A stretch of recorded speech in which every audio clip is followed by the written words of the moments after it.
Google my map என்ற இந்த இணையதளத்தை சென்னை, சேலம், கோவை, உதகை ஆகிய 4 கோட்டங்கள் உருவாக்கியுள்ளன.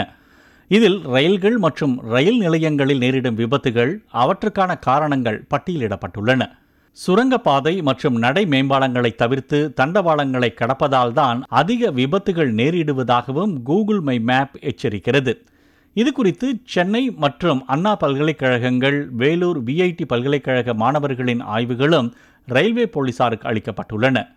மின்சார ரயில்களின் வேகம் அதிகரிக்கப்பட்டிருப்பதை அறியாமல் தண்டவாளத்தை கடக்க முயல்பவர்களே விபத்துக்குள்ளாகிறார்கள் என்று ரயில்வே போலீசார் தெரிவிக்கின்றனர். ட்ரெயின் ஆக்சிடென்ட்டில் ட்ரெஸ்பாஸில் செல்ஃபோன் பேசிட்டு போகிற ஆக்சிடென்ட் நிறையா விழுது. அதே மாதிரி ரன்னிங் ட்ரெயினில் ஏர் ஆக்சிடென்ட்டு. ட்ரெயின் இப்போ லாங்காக வரும்போது குறிப்பிட்ட டயத்தில் நம்ம கிராஸ் பண்ணிடலாம் அப்படின்னு கிராஸ் பண்ணும்போது அந்த டைமிங் அவங்களால இப்போ மிஸ் ஆகிடுது. அப்போ அடிவிட்டுறாங்க.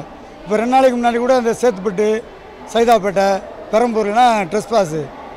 சென்னை, சேலம், கோவை, உதகை ஆகிய 4 கோட்டங்களில் 2015, 2016 ஆண்டில் 492 பேர் உயிரிழந்துள்ளதாக ரயில்வே போலீசார் தெரிவித்துள்ளனர்.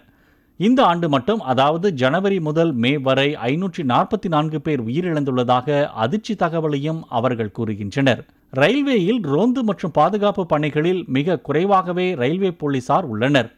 தமிழக காவல்துறை ரயில்வேக்கு என கூடுதல் போலீசாரை நியமித்தால் விபத்து நேரிடும் இடங்களில் அவர்கள் மேற்கொள்ளும் நடவடிக்கையால் உயிரிழப்புகள் தவிர்க்கப்படும் என்பதே சமூக ஆர்வலர்களின் கருத்தாக உள்ளது.